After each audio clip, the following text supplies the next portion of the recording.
Hello दोस्तों, हमारे channel पर आपका स्वागत है, जहां हम किताबों की बेशकीमती जानकारी को आसान और मज़ेदार तरीके से आप तक पहुंचाते हैं। आज हम आपके लिए लेकर आए हैं एक ऐसी किताब की कहानी, जिसने दुनिया भर में लाखों लोगों की सोच और जिंदगी बदल कर रख दी है।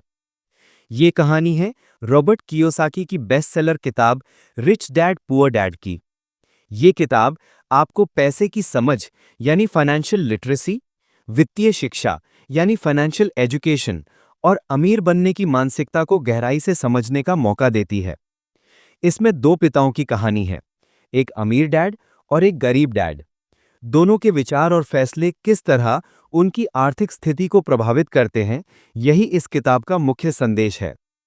इस वीडियो में हम आपको रिच डैड पुअर डैड के 6 सबसे जरूरी सबक, मुख्य सिद्धांत और प्रेरणादायक कहानियों को हिंदी में सरल शब्दों में समझाएंगे।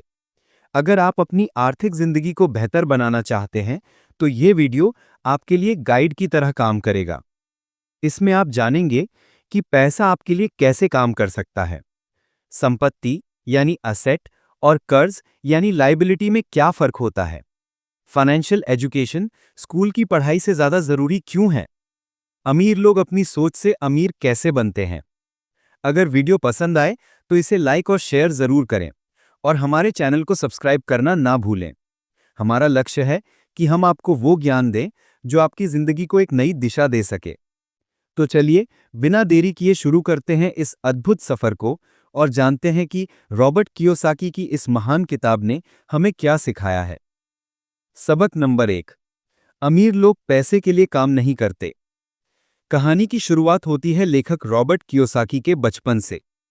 उनके दो पिता थे, एक गरीब डैड जो उनके असली पिता थे और पढ़े लिखे और पीएचडी होल्डर थे, लेकिन जीवन भर पैसों की तंगी से जूझते रहे और गरीबी में ही मरे।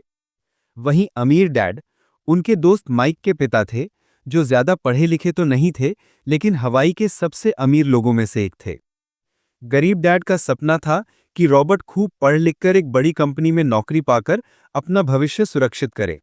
वहीं अमीर डैड चाहते थे कि रॉबर्ट चुनौतियों से सीखे, पैसे के बारे में जाने और उसे अपना गुलाम बनाए। मुख्य सीख: ज्यादातर लोग एक गधे की तरह हैं, जिसके सामने एक गाजर लटकाकर उससे काम करवाया जाता है। गधा उस गाजर को पाने के लालच में काम करता रहता है, लेकिन वो गाजर उसे कभी नसीब नहीं होती। ठीक ऐसे ही लोग सिर्फ पैसे के पीछे भागते हैं, सैलरी बढ़ाने के चक्कर में जुटे रहते हैं, लेकिन असली आजादी और अमीरी कभी हासिल नहीं कर पाते। उनका डर यानी गरीब रह जाने का और लालच यानी चीजें खरीदने का उन्हें एक ऐसे चक्रव्यूह यानी रैट रेस में फंसा देता है, जहां से निकलना मुश्किल होता है। समाधान: पैसे के लिए काम करने की बजाय पैसे को अपने लिए काम करने दो। अपनी मानसिकता बदलो, अपनी समस्याओं की जिम्मेदारी खुद लो। सुबह उठकर खुद से पूछो कि क्या मैं वो सब कुछ कर पा रहा हूं जो मैं कर सकता हूं। उदाहरण के लिए, अमीर डैड ने रॉबर्ट और माइक को एक दुकान पर बिना पैसे के काम पर लगा दिया। इससे उन्होंने पैसे के बिना भी काम करना सीखा और एक नया बिजनेस आइडिया ढूंढ निकाला।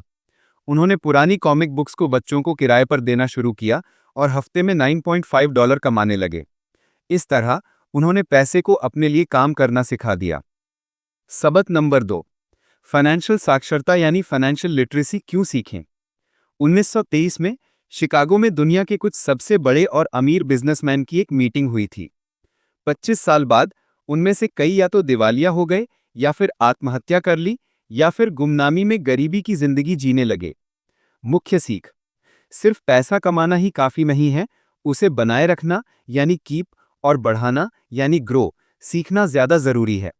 लॉटरी जीतने वाले लोग भी कुछ सालों में सब कुछ गंवा देते हैं, क्योंकि उनमें पैसे को संभालने की समझ नहीं होती। जैसे एम्पायर स्टेट बिल्डिंग बनाने के लिए मजबूत नींव की जरूरत होती है, वैसे ही अमीर बनने के लिए फाइनेंशियल नींव मजबूत होनी चाहिए। स्कूल की पढ़ाई आपको अच्छे ग्रेड्स तो दिला सकती है, लेकिन जिंदगी की असली पढ़ाई यानी फाइनेंशियल एजुकेशन आपको अमीर बनाती है। सबक नंबर 3, लाइबिलिटी और असेट में फर्क समझो और हमेशा असेट ही खरीदो। ये किताब का सबसे महत्वपूर्ण सबक है। अमीर डैड का मानना था KISS, keep it simple stupid, इसे सरल रखो यार, सब कुछ सरल रखो। असेट वो चीज जो आपकी जेब में पैसा डालती है, जैसे किराए पर दिया गया मकान, डिविडेंड देने वाले शेयर या कोई ऐसा बिजनेस जो आपकी मौजूदगी के बिना चले। लायबिलिटी, वो चीज जो आपकी जेब से पैसा निकालती है, जैसे आपका कार लोन, आपका घर जिसमें आप खुद रहते हैं, क्रेडिट कार्ड का बिल। गरीब और मध्यम वर्ग के लोग लायबिलिटीज को असेट समझने की भूल करते हैं, जैसे अपने रहने वाले घर को सबसे बड़ा इन्वेस्टमेंट मानना।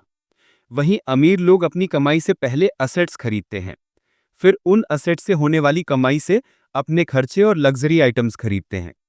कैश फ्लो पैटर्न: गरीब इनकम एक्सपेंसेस, मध्यम वर्ग इनकम लायबिलिटीज एक्सपेंसेस, अमीर income assets income from assets expenses. अपने पैसे को अपना गुलाम बनाओ जो तुम्हारे लिए दिन रात काम करे। सबक नंबर 4, अपने बिजनेस पर ध्यान दो। मैकडॉनल्ड्स के फाउंडर रे क्रोक से जब पूछा गया कि वो किस बिजनेस में हैं, तो उन्होंने जवाब दिया, रियल एस्टेट। उनका कहना था कि मैकडॉनल्ड्स की हर फ्रेंचाइजी की जमीन उनकी कंपनी के पास होती है। मुख्य सीख: आपका प्रोफेशन और आपका बिजनेस अलग अलग चीजें हैं। आप एक बैंक में नौकरी कर सकते हैं, ये आपका प्रोफेशन है, लेकिन आपका बिजनेस रियल एस्टेट हो सकता है। ज्यादातर लोग अपनी पूरी जिंदगी दूसरों के बिजनेस का आगे बढ़ाने और उन्हें अमीर बनाने में लगा देते हैं। अपनी नौकरी छोड़ने की नहीं, बल्कि अपने खाली समय का इस्तेमाल अपने असेट कॉलम यानी अपने बिजनेस या इन्वेस्टमेंट को बनाने में करनी चाहिए। अपने बिजनेस के लिए ऐसी चीजों में निवेश करो जिसमें आपकी दिलचस्पी हो, जैसे ऐसा बिजनेस जो आपकी मौजूदगी के बिना चले, रियल एस्टेट, शेयर और बॉन्ड। लग्जरी यानी गाड़ी, बड़ा घर सबसे आखिर में खरीदो, पहले नहीं। सबक नंबर 5, अमीर पैसा बनाते हैं यानी इन्वेंट मनी। असली फाइनेंशियल इंटेलिजेंस तब आती है जब आपके पास पैसा नहीं होता, लेकिन आप मौके को पहचानकर पैसा बना लेते हैं। अमीर लोगों की सबसे बड़ी ताकत उनका क्रिएटिविटी और फाइनेंशियल नॉलेज है। रॉबर्ट ने 1990 के दशक में आर्थिक मंदी के दौरान फीनिक्स, एरिजोना में एक $75,000 का घर सिर्फ $20,000 में खरीदा। फिर उन्होंने उसे $60,000 में किश्तों पर बेचने का ऑफर दिया। ऐड लगते ही उनके पास खरीदारों के कॉल्स आने लगे। उन्होंने एक प्रॉमिसरी नोट लेकर $40,000 का पैसा बना लिया, और ये सब करने में उन्हें सिर्फ 5 घंटे लगे। मुख्य सीख: अपने सबसे बड़े असेट यानी अपने दिमाग में निवेश करो, फाइनेंशियल इंटेलिजेंस सीखो। मौके हमेशा मिलते हैं, बस उन्हें पहचानने और उनका फायदा उठाने की कला सीखनी होगी। जोखिम लेना सीखो, लेकिन समझदारी से। सबक नंबर 6, सीखने के लिए काम करो, पैसे के लिए नहीं। एक पत्रकार ने रॉबर्ट से शिकायत की कि वो एक मशहूर लेखक बनना चाहती है, लेकिन उसकी नौकरी आगे नहीं बढ़ रही। रॉबर्ट ने उसे सेल्स की क्लास ज्वाइन करने की सलाह दी ताकि वो अपनी किताबों को बेच सके। पत्रकार को यह सलाह छोटा काम लगी। मुख्य सीख: गरीब डैड नौकरी की सुरक्षा पर जोर देते थे, जबकि अमीर डैड नई चीजें सीखने पर।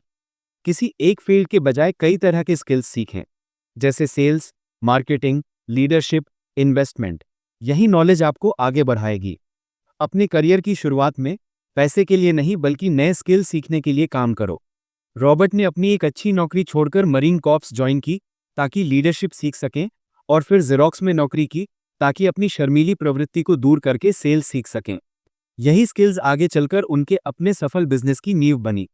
निष्कर्ष: रिच डैड पुअर डैड सिर्फ एक किताब नहीं, बल्कि एक सोच है। ये आपकी मानसिकता को गरीबी से अमीरी की ओर मोड़ने का काम करती है। असली अमीरी पैसा कमाना नहीं, बल्कि पैसे को समझना और उसे अपने लिए काम करना सिखाना है। अपनी फाइनेंशियल आईक्यू बढ़ाएं, असेट्स बनाएं और उस रैट रेस से बाहर निकलें जहां ज्यादातर लोग फंसे हुए हैं। दोस्तों, अगर आपको यह सारांश पसंद आया हो तो वीडियो को लाइक, शेयर और चैनल को सब्सक्राइब जरूर करें। मिलते हैं अगली वीडियो में एक और बेहतरीन किताब की समरी के साथ। धन्यवाद।